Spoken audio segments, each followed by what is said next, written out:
First of all, welcome and Merry Christmas to anyone who celebrates. We're so glad you all decided to join us this morning. Yes, so welcome to our modified program. This year, we actually would have been celebrating the 10th anniversary of the Jewish and Muslim Day of Community Service. And although we are not gathering in person, we're so grateful to all of you for continuing the tradition of gathering on Christmas Day so that we can create community. So the Jewish and Muslim Day of Community Service is a joint project of the Islamic Foundation of Greater St. Louis and the BOEM Social Justice Initiative of the Jewish Community Relations Council of St. Louis. My name is Alyssa Banford, and I'm the Director of Civic Engagement for the Jewish Community Relations Council. And I've had the pleasure of being the staff coordinator for the Jewish and Muslim Day of Community Service for the past few years. Now, something I have learned over the years is that the day of service is not just an event. It's a family tradition. It's a reconnection of friends, and it's a gift for the region. And so although it pained us to postpone this event this year, we do look forward to regathering once the environment is safer for us to gather. We care very much about everyone's health and safety. And so I hope that everyone is being safe, staying healthy this holiday season. So we have some wonderful guests with us today. I'm very excited to first turn over the spotlight to the Islamic Foundation's resident scholar, Sheikh Hamza Imtiaz. And Sheikh will be giving us a morning motivation. So with that, I will turn it over to you. Thank you for the welcome. In the name of God, the most merciful, the all-merciful, I'd like to start this morning off by thanking everyone that's joining here from the Muslim community, from the Jewish community, and from all other faith backgrounds. I have about 5 minutes to share a small message with you all. And I know this is the first time that we are doing this virtually under very unique circumstances. And the message that I wanted to share with all of us here that I think a lot of us can resonate with as we come to the end of 2020 and as we'll begin to see posts and discussions about how 2020 was a very bad year, how, we're just glad that 2020 is over and what a horrible time we had. But I wanted to share about what faith brings to a believer.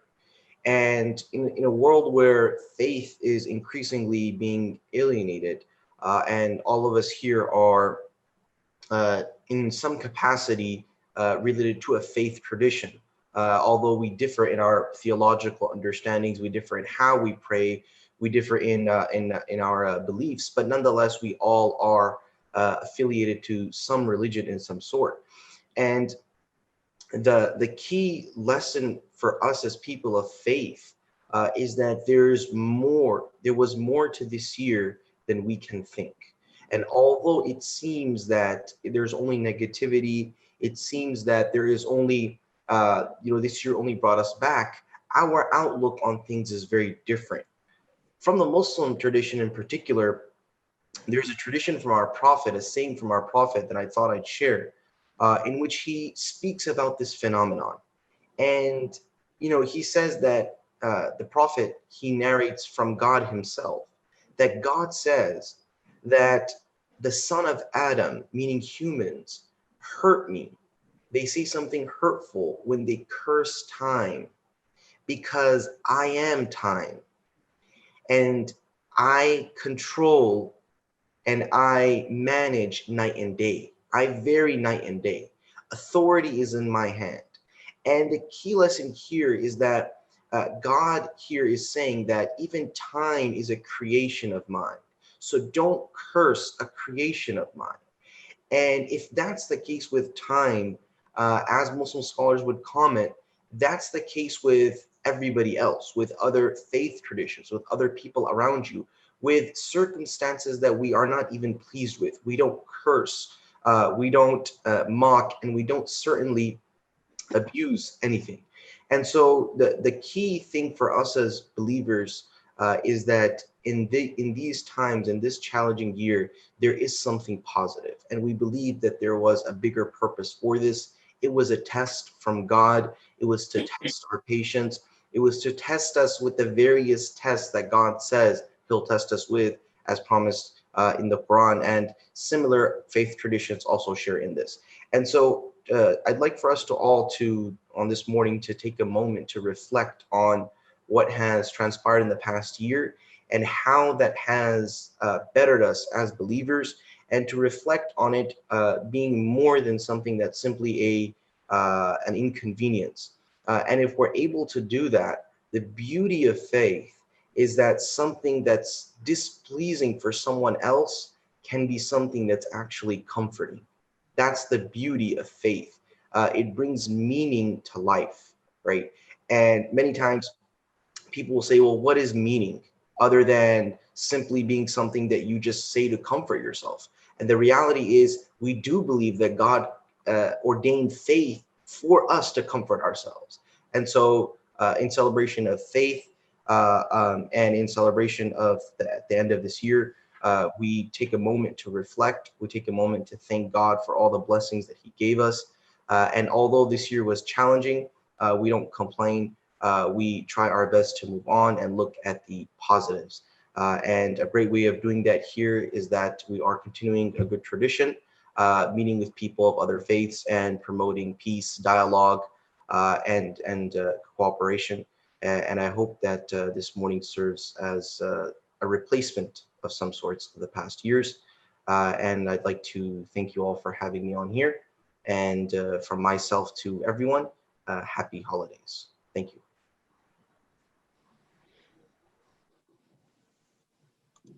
That was wonderful. Thank you so much.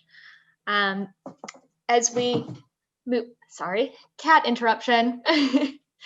As we continue to be uplifted with these wonderful words, we'd like to welcome Rabbi Daniel Bogard from Central Reform Congregation in St. Louis. So thank you for having me, and Merry Christmas to those who are celebrating. And those were beautiful words. I'm going to hold on to that in this year of 2020 that I think we have focused on the parts that maybe we're looking forward to 2021, that I'm going to hold on to that. So thank you. Thank you. It's a funny, beautiful, odd, like so American thing that Muslims and Jews are gathering together on Christmas, which I think is maybe the most American of the Christian holidays. Or maybe the most Christian of the American holidays. I keep going back and forth on which one that is.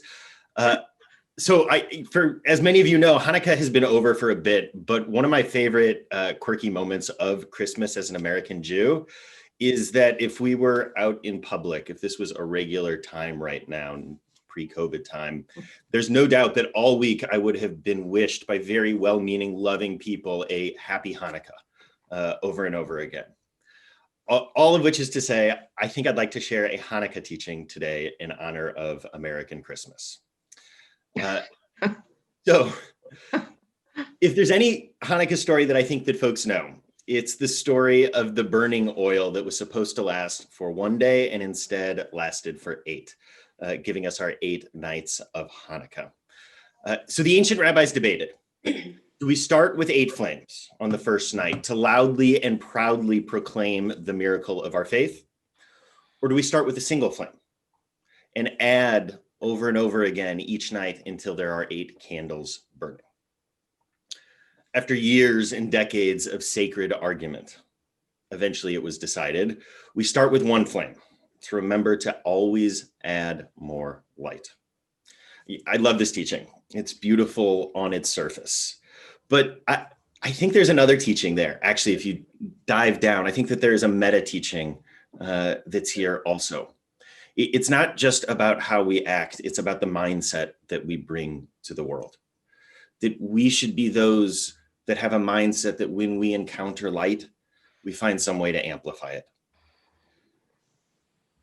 I don't know about you all, it has been hard for me to have hope. It's been hard for a few years, but this year in particular. I don't know what more to say than that. I think maybe we all get it at some level.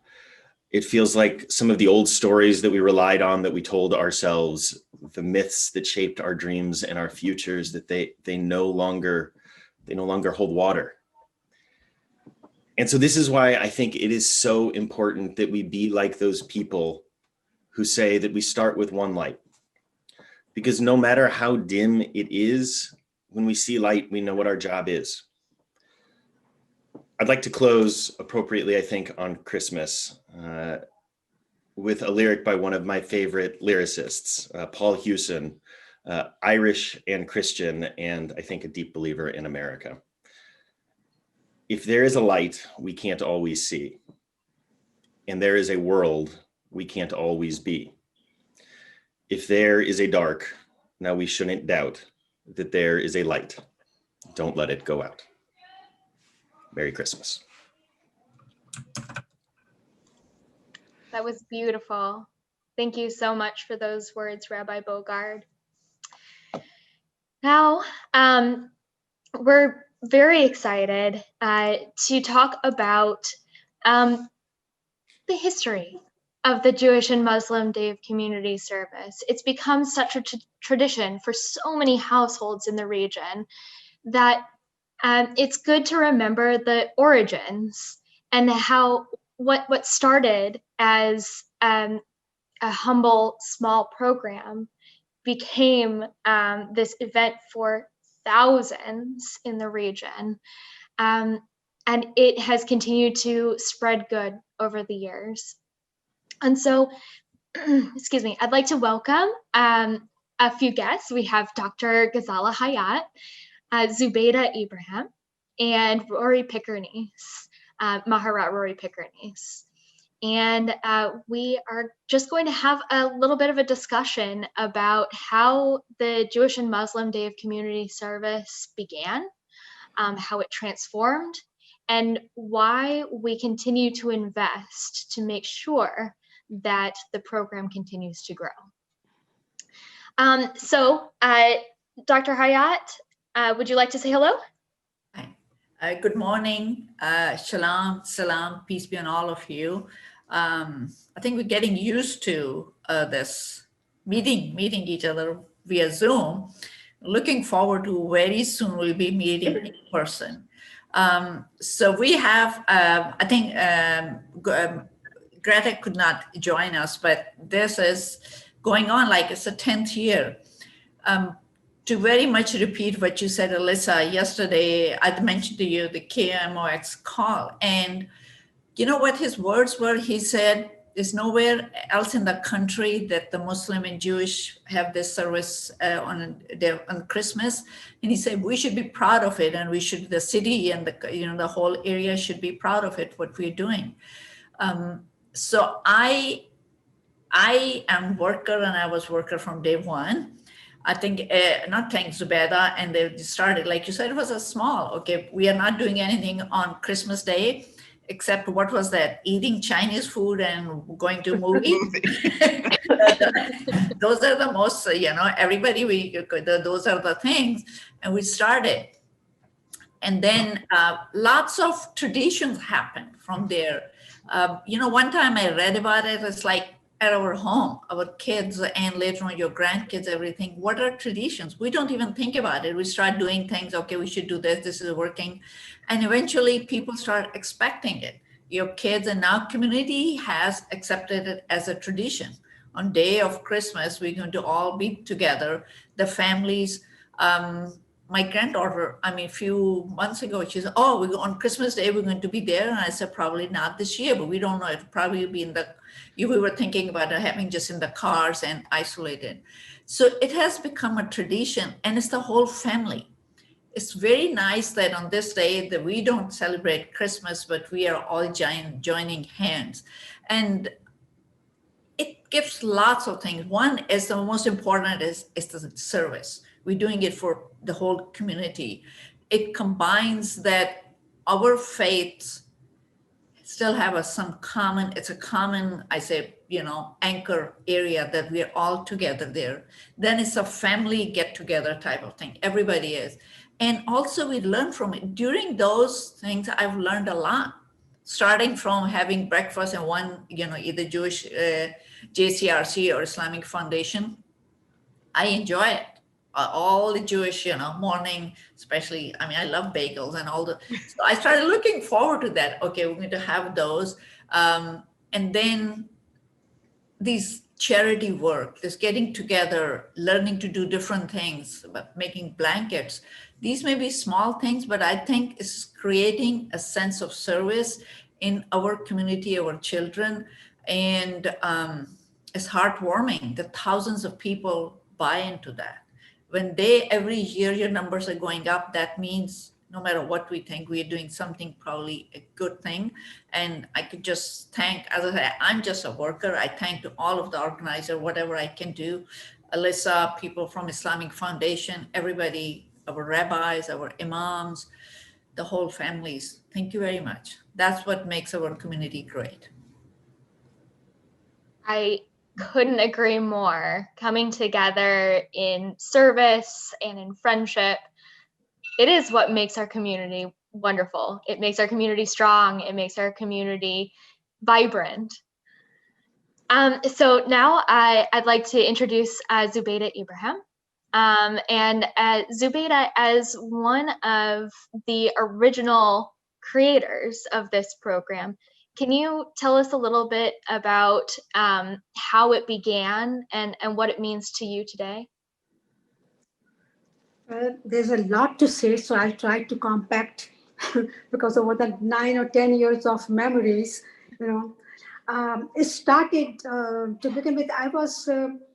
We were doing some small packages at the beginning to drop off the senior citizens on the Christmas night, so they can, have something, they don't get out of the house that much. So it started from there. They're taking a few boxes of gift box or things like that to drop at their house. And then one day, Bhatia and I were talking about it, and we thought that we should do some community service project.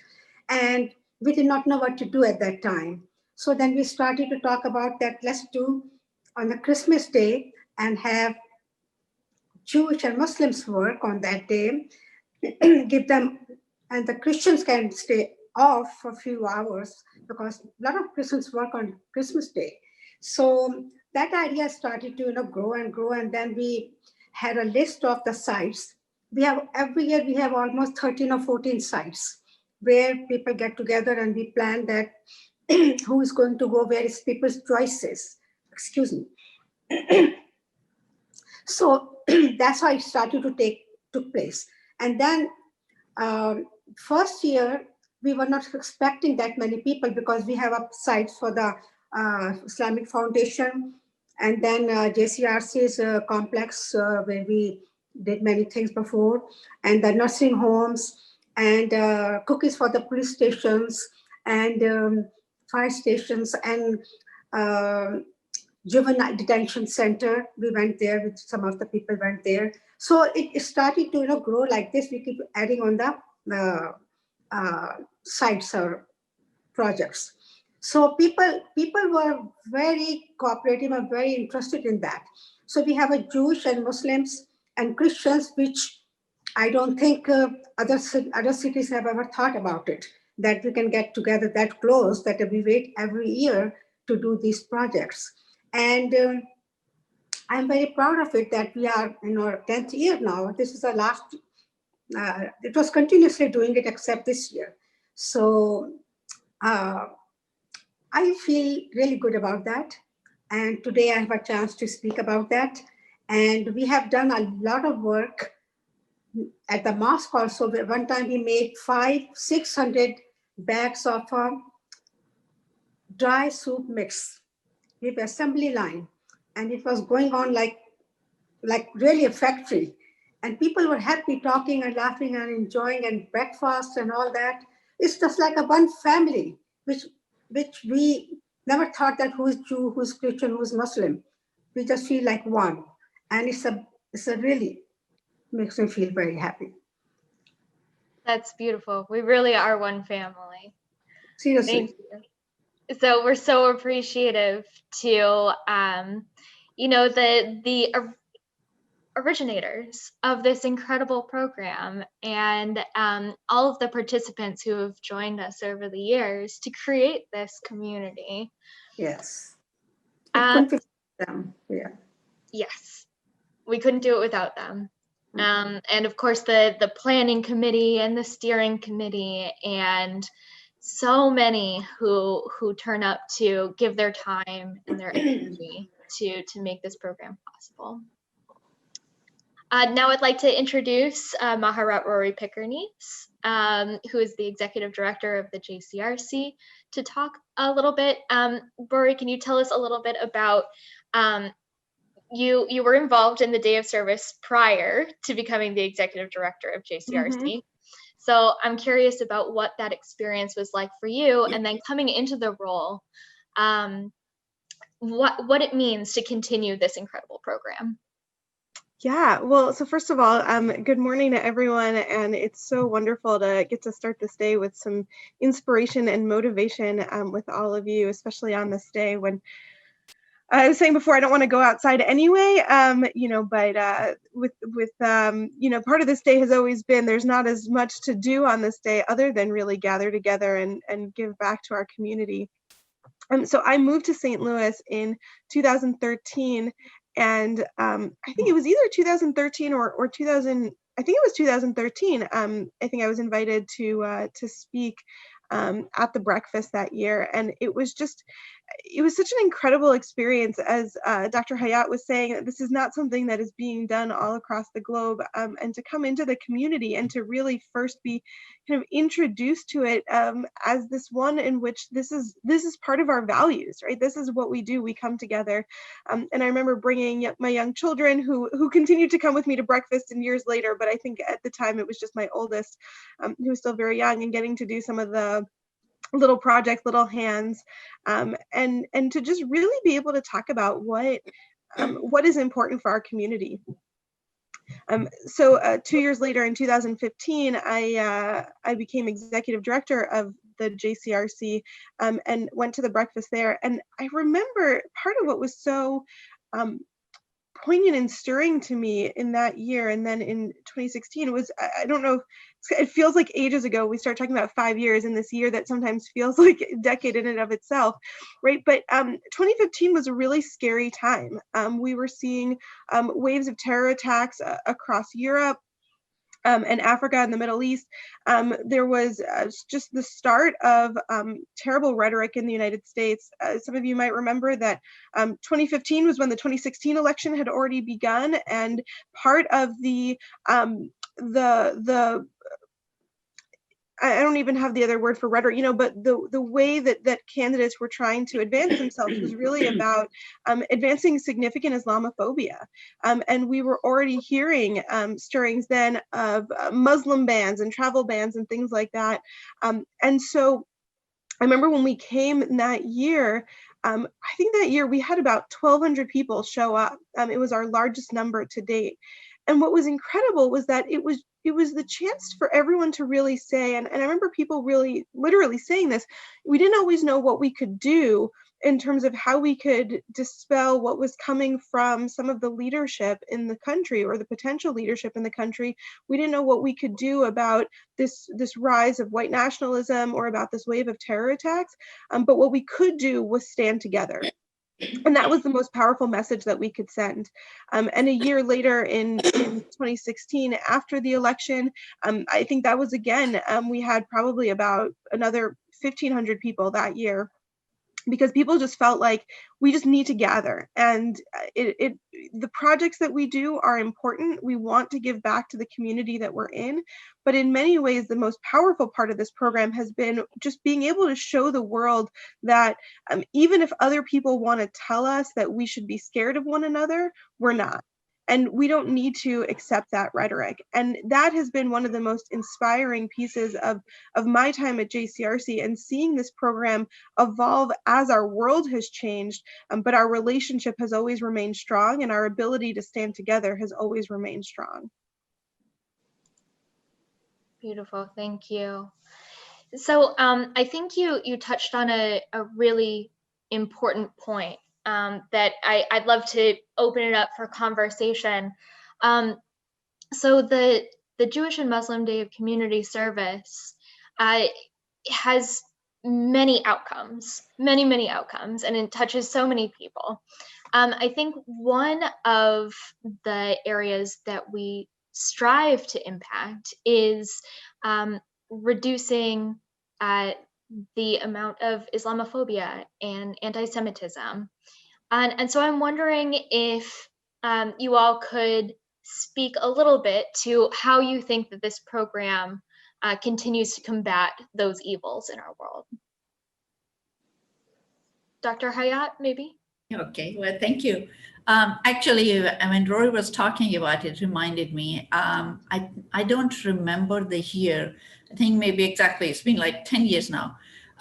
There was also in the Middle East, and there was going on, and unfortunately, or I would say it didn't happen, but here it's always spills over, so there we started hearing in August or September that both sides, people were a little bit hesitant to have the day of service, because there was so much raw feeling and what's going on in the Middle East and everything that we don't feel comfortable working.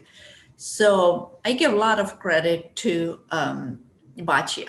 So Bachia called me and she said, what do you think? And I still remember, I said, politics and events and all these things, the world events will continue to happen till we live all over the world. And if we let lots of these things, these are realities, how we feel, each group, each faith feels a little bit differently, but we have, as I always say, we have a lot of area and the space where we work together. If we let those events come into that space and we just cannot have this most beautiful event, I think that's when it will be our biggest loss. I said these politics or everything will be gone in a few months. And if we decide, so a lot of people got together and it happened. So if there was some feelings of against each other group or a faith, anything, that just dissipated. Exactly. I mean, people were there on day of service. Now, what it also does is whenever, let's say, is an anti-Semitism, if I have not closely worked with all of you, I wouldn't even know where to start, whom to call, or what to do. When we work together, we know exactly how we have to stand together. We check with you what we need to do in the same way. Jewish community has stood with Muslim since, I said, before 9/11, every time. We just stand together. What it does, this is like, most of the people are good people. I just strongly believe that most of the people are good people. If they say something, it's not intolerance, it's usually ignorance, okay, most of the time. And I'm saying those are the people are our strength. We need to go in it. If we hold hands together, if we work together, those people who are in the middle, the ignorance just starts melting away. They know what it is, where they have to come and join hands.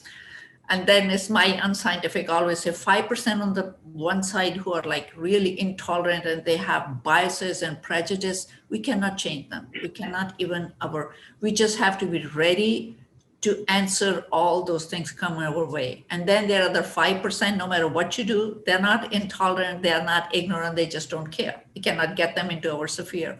But in between, we have 80 to 90% of the community. When we do this, when we hold hands together, a lot of people who have Islamophobia, they will say, okay, well, Rory is standing there talking about Bachia is this, Alyssa is there, David Bohm is there, Joe is there.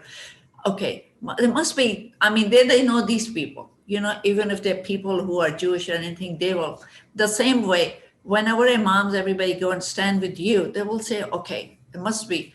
That starts breaking away those things. Another thing is, I always but my heart is in my next generation and generation after that. These kind of things melt away there too. And I'm also very, very optimistic.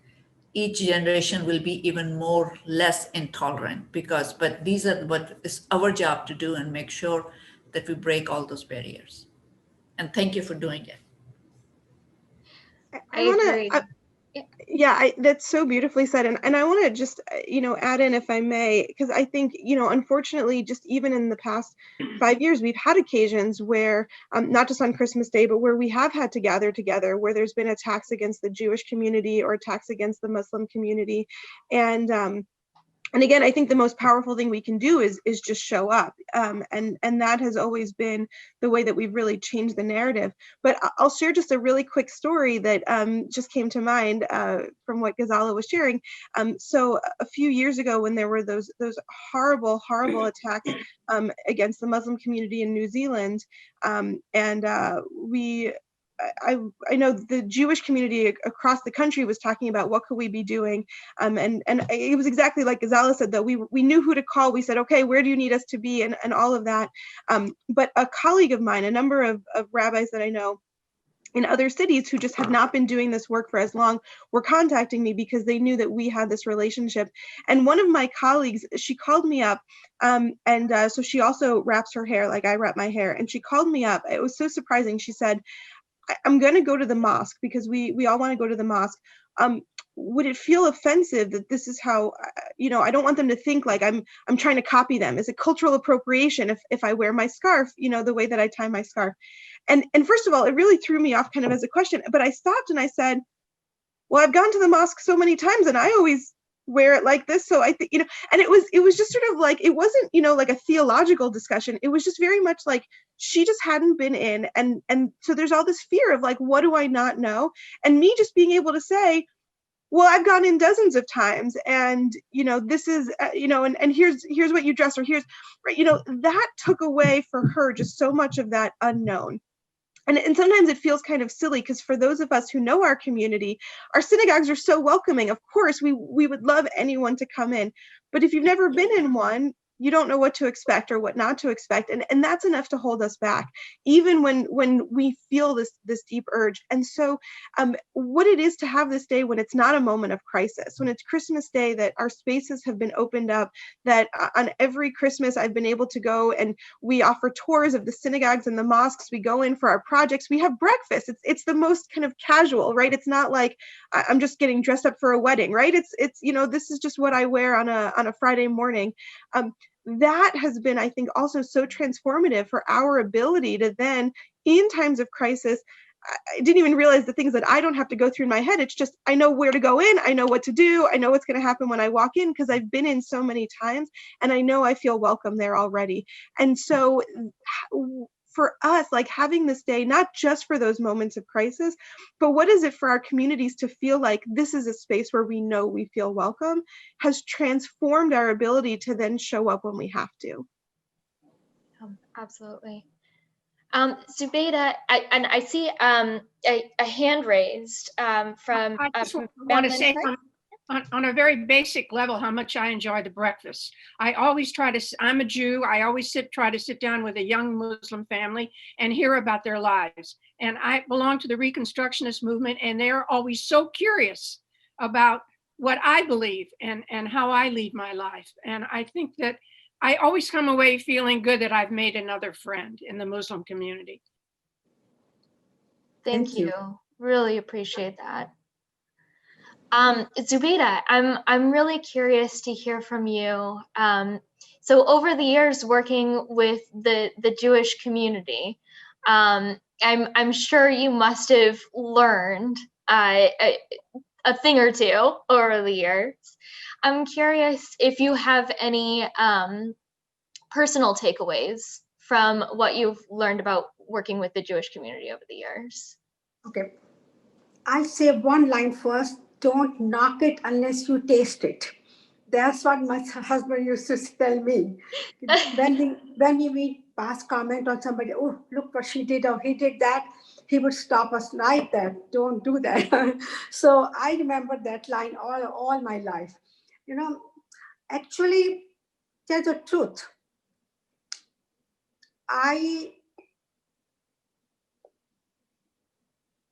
like Fazal said, I also am very optimistic, and I give people benefit of doubt.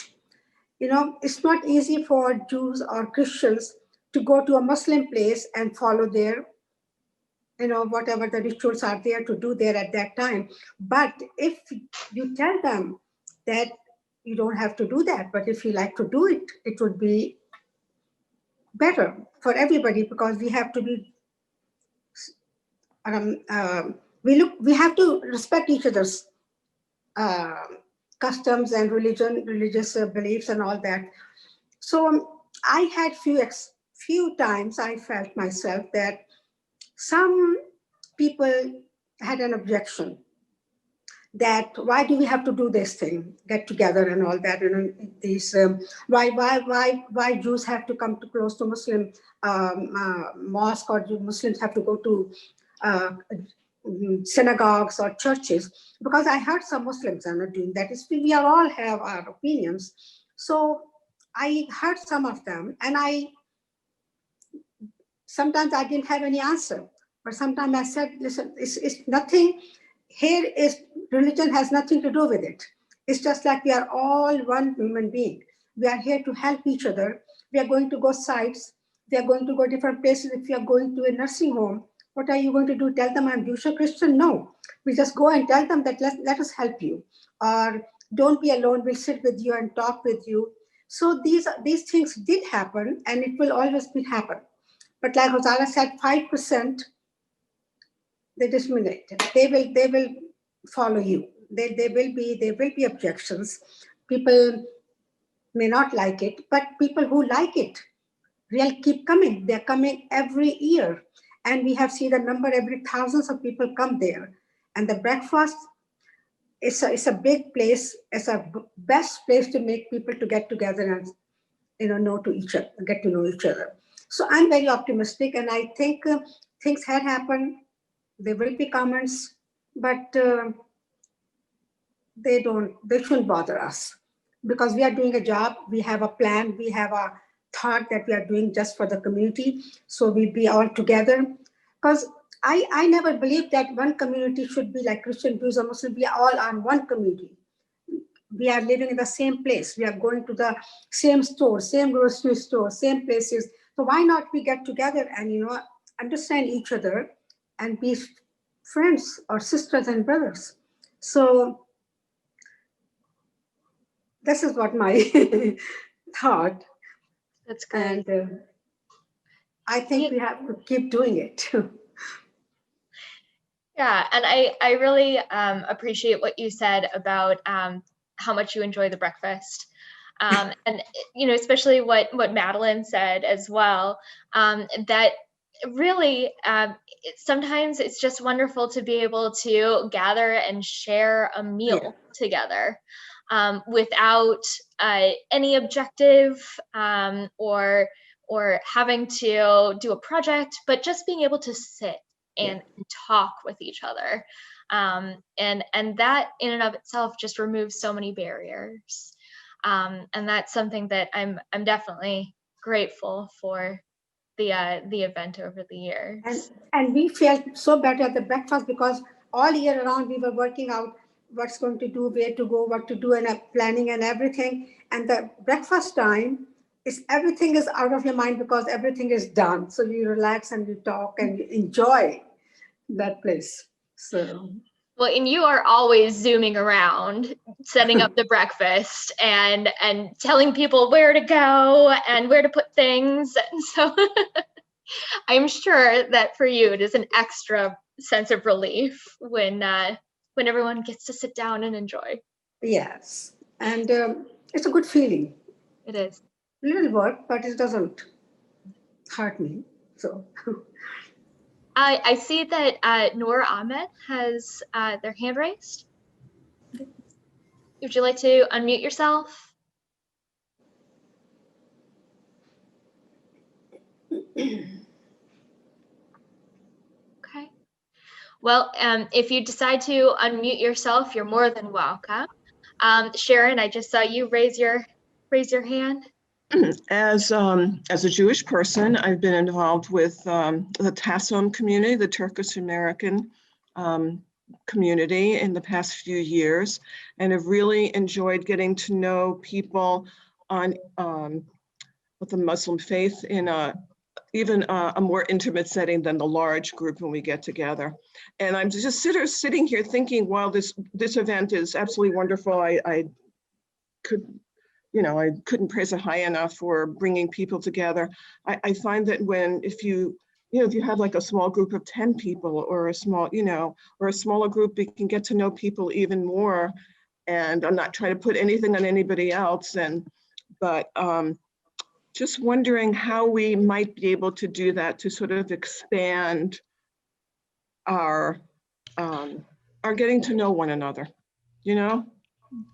I think I'll add in though for Sharon. I think you raise a question that I think we often think about, and at the same time, it's like we're the victims of our own success, because that was like part of the problem was we had all these ideas, but then suddenly when we started getting 1,000 people, you can't come up with 100 projects for 10 people each, and so that's a constant conversation, and thinking about what are other opportunities, in a post-COVID world, what are also non-Christmas Day opportunities or things like that.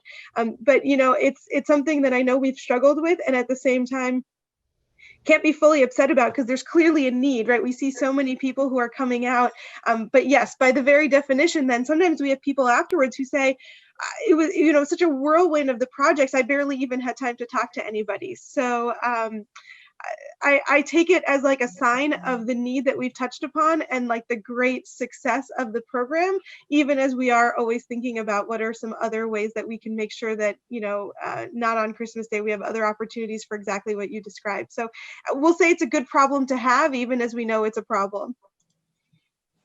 Well, even with your big group, it does break into small groups. First of all, you sit down at a table with 8 or 10 people and you get to know them. And then I try to go to a sewing group because that's always sort of a circle of about 10 or 15 people, and I get to know them. You do have interests that do attract smaller groups. Thank you. So I see a bunch of hands raised. I know that Noor had something to say. And do you want to comment?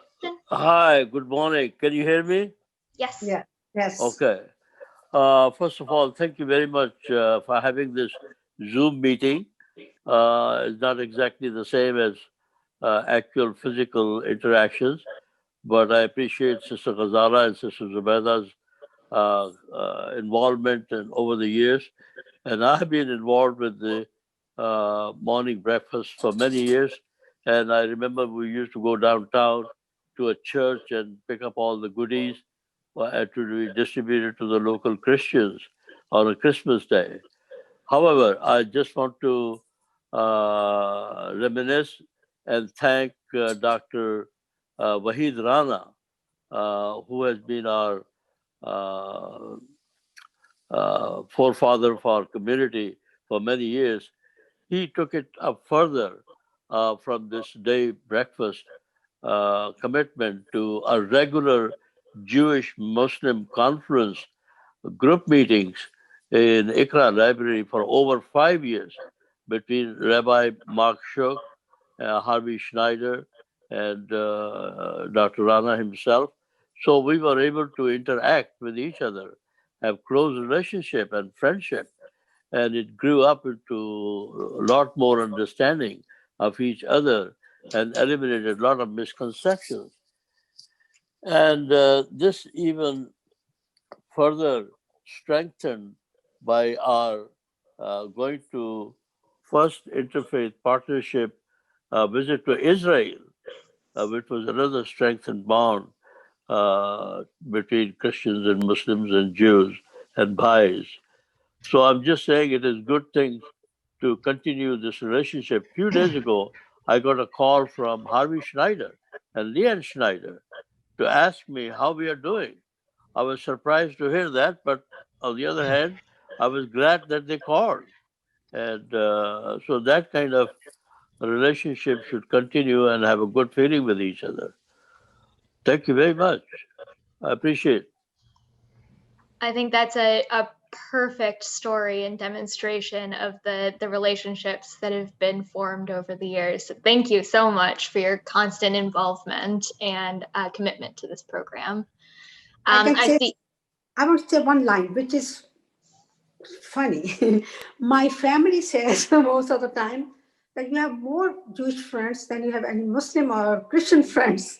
I said, really, it's true, because I feel that way. I have, mashallah, all other Muslim friends with me, and I know they are here. But Roberta Goodwin is my co-host of this event.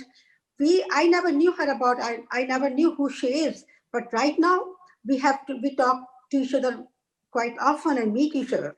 So I'm saying this is a one blessing that you make more friends out of your circle, which makes it even more very important. Interesting. Yeah. So I know Mark Braun has had his hand raised for a while. Yes, good morning. Morning. 3 suggestions for consideration. Actually, 2 suggestions and just 1 comment. First of all, Noor, thank you for mentioning Dr. Rana. I was a member of the Confluence of Faith for several years, and I always looked forward to anything that Dr. Rana had to say. He was my first true introduction to the beauty of the Quran and Islam, and it made me a better man for having gone through that experience, and I miss seeing him. The 2 suggestions that I have is one is very simple: change our acronym from the Day of Community Service to the Days of Community Service, and expand it beyond Christmas. And the second is 99% of all of our DNA is exactly the same. All of the 31 people on this Zoom call, we are 99% exactly the same. There's 1% of our DNA that makes up all the differences. And so what I would say is we should look for shared common values and ideas and interests and use that as a very basic platform for moving forward. I hope we don't get 1,000 people every time, but on the other hand, I do hope we get 1,000 people every time, because what a marvelous experience that would be. I just think that we should take advantage of things that we could do in the spring, summer, and fall that would expand it and give us more of a chance to interact with each other. And with that, thank you very much for having the breakfast and the Zoom call. I want to say on behalf of my co-project leader, Joe, we're very sorry we're not delivering cookies right now to 152 different police and fire stations in the city and county. But as Joe said to me in a private chat, next year. That's all I got. Thanks, Alyssa. Thanks, Mark, and appreciate your constant support over the years as well. Mark has been heading up the cookie delivery for the police and fire stations for years, and is a wonderful leader on that project. I see Lois Perriman. Oh, yeah, thank you.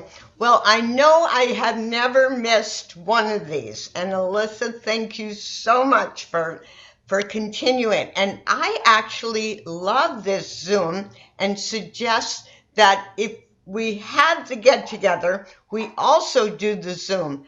I can hear every word that everyone says.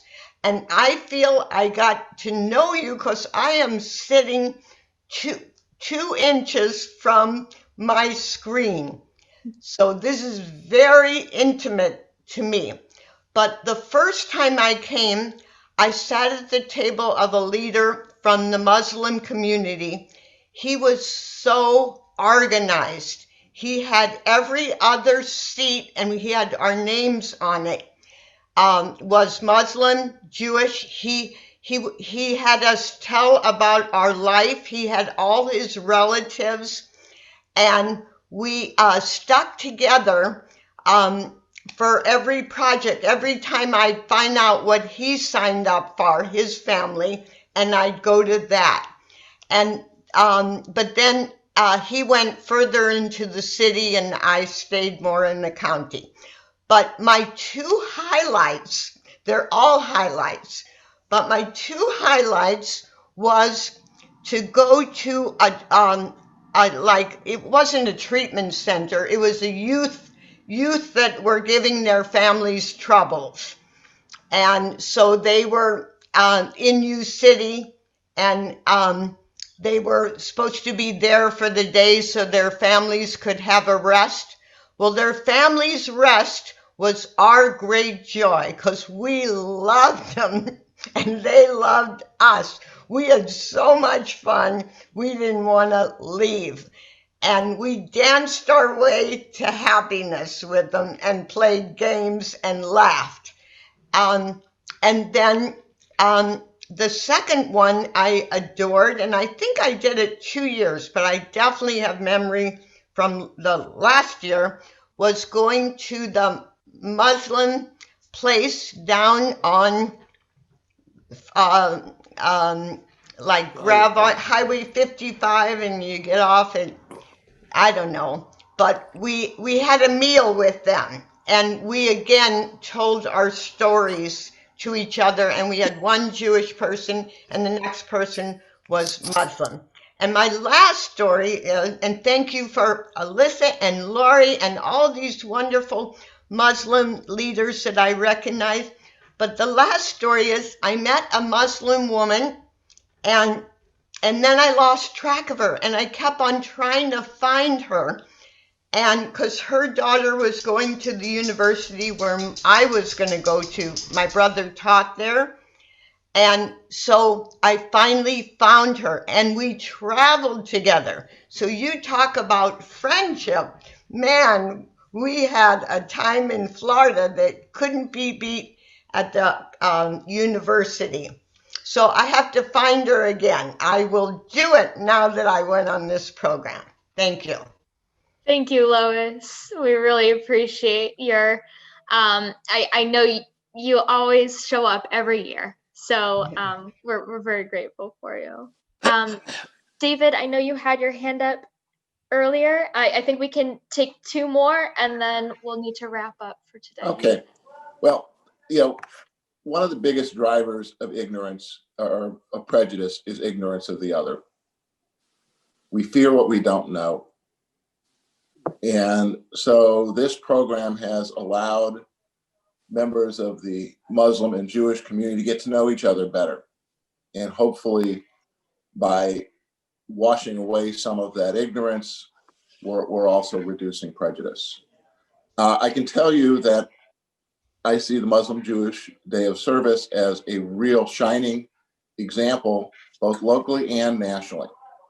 When I go to national meetings and we talk about this program, the Jewish national meetings of Jewish groups, they're sometimes surprised that we're able to work together.